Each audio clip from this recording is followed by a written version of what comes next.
अस्सलाम वालेकुम students, welcome to chemistry सीखो। इस वीडियो में हम लोग डिस्कशन करने जा रहे हैं हमारी पिछली टॉपिक का कंटिन्यूअस टॉपिक जो कि था इलेक्ट्रोलाइटिक सेल।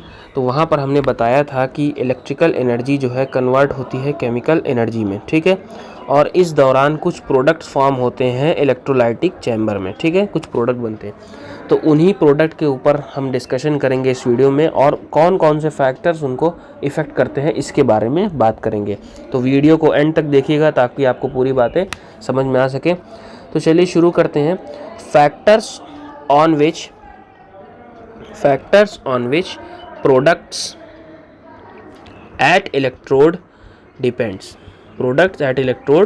डिपेंड्स। ठीक है, किन फैक्टर्स पे डिपेंड करता है। तो सबसे पहला जो फैक्टर होता है वो हमारा होता है नेचर ऑफ इलेक्ट्रोलाइट पे। नेचर ऑफ इलेक्ट्रोलाइट का मतलब ये हुआ कि हमारे पास, हमने पहले भी ये बातें पढ़ रखी हैं, दो तरह के इलेक्ट्रोलाइट होते हैं। एक वीक इलेक्ट्रोलाइट होता है और एक हमारा स्ट्रॉन्ग इलेक्ट्रोलाइट होता है, ठीक है। वीक इलेक्ट्रोलाइट ऐसे इलेक्ट्रोलाइट्स को बोलते हैं जो क्या होते हैं, जो पार्शियली आयोनाइज्ड होते हैं, ठीक है ना। जब कोई प्रोसेस होती है तो ये क्या होते हैं, पार्शियली आयोनाइज्ड होते हैं। और स्ट्रॉन्ग इलेक्ट्रोलाइट्स ऐसी इलेक्ट्रोलाइट्स होती हैं जो 100% या कम्प्लीटली आयोनाइज्ड हो जाती है, ठीक है, जो कि कम्प्लीटली क्या होती है, आयोनाइज्ड हो जाती है। तो दो तरह के इलेक्ट्रोड्स पाए जाते हैं, तो इन पर भी हमारा इलेक्ट्रोलाइट्स पाए जाते हैं, इन पर भी हमारा प्रोडक्ट डिपेंड करेगा। क्योंकि वीक है तो पार्शियली होगा तो कुछ अलग प्रोडक्ट बनेगा, ठीक है। और अगर हमारे पास स्ट्रॉन्ग है तो कम्प्लीटली आयोनाइज होगा तो कुछ और प्रोडक्ट मिलता है। जैसे फॉर एग्जांपल अगर हम बात करें NaCl का, इसका एक्वस सोल्यूशन बनाते हैं तो हमारे पास क्या मिलता है, Na+ एक्वस फॉर्म में और Cl- एक्वस फॉर्म में, ठीक है। इसी तरह से अगर हमारे पास MgBr2 है, ठीक, तो इसकी बात करेंगे तो ये जब आयोनाइज होता है तो हमारे पास Mg2+ बनता है और Br- बनता है, जहाँ पे ये 2 मोल्स निकलते हैं, ठीक। तो अलग अलग तरह से इनका बिहेवियर होता है, तो उसके बारे में, ठीक है। जो दूसरा फैक्टर है वो इलेक्ट्रोड पे जो प्रोडक्ट बन रहे हैं उन पर डिपेंड करता है, वो है हमारा medium of electrolyte. Medium of electrolyte का मतलब अगर हम इसको मॉल्टेन स्टेट में लेंगे, ठीक है, या फिर हम इसको एक्वस स्टेट में लेंगे। मॉल्टेन स्टेट और एक्वस स्टेट का मतलब ये कि हमारे पास देखिए सॉलिड फॉर्म में इलेक्ट्रोलाइट्स पाई जाती हैं, ठीक है। उनको हम क्या करते हैं, वो सॉलिड जनरली वो किस में एग्जिस्ट करती हैं, सॉलिड फॉर्म में। तो उनको हमको क्या करना पड़ता है, उनको हमको लिक्विफाई करना पड़ता है, ठीक है।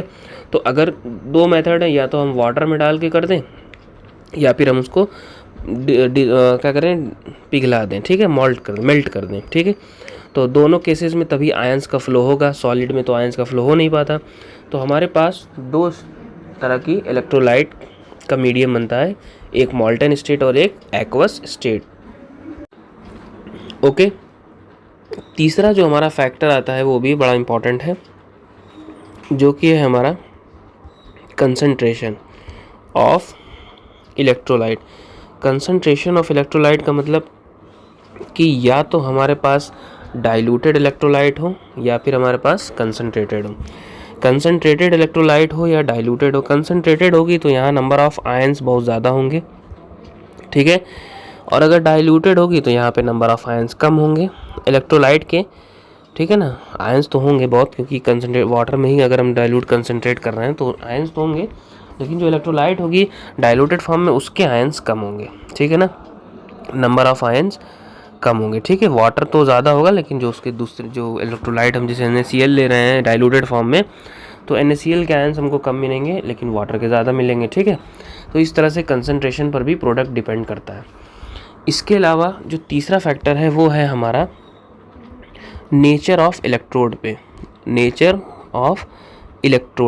ऑफ इलेक्ट्रोड का मतलब ये हुआ कि इलेक्ट्रोड कहीं ऐसा तो नहीं कि खुद पार्टिसिपेट करने लगा हो रिएक्शन में, मतलब ये कि यानी कि इनर्ट हो, है ना, या फिर हमारे पास क्या हो, एक्टिव हो। अगर इनर्ट होगा तो वो सिर्फ रिएक्शन को प्रोसीड कराएगा, कुछ उसमें इन्वॉल्व नहीं होगा, जैसे प्लेटिनम हो गया, ग्रेफाइट हो गया, ठीक है। इस तरह के जो इलेक्ट्रोड्स होते हैं वो क्या होते हैं, इनर्ट होते हैं, ठीक है।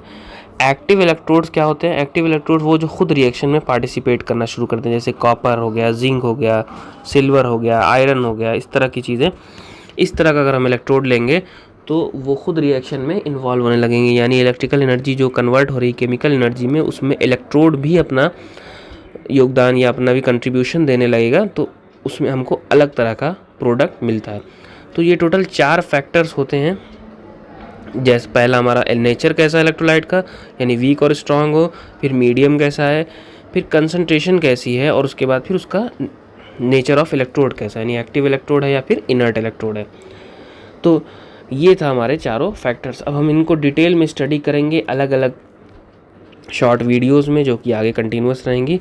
So thanks for watching. अगर कोई डाउट या कोई क्वेश्चन आता है तो कमेंट सेक्शन में ज़रूर पूछिएगा। Thank you.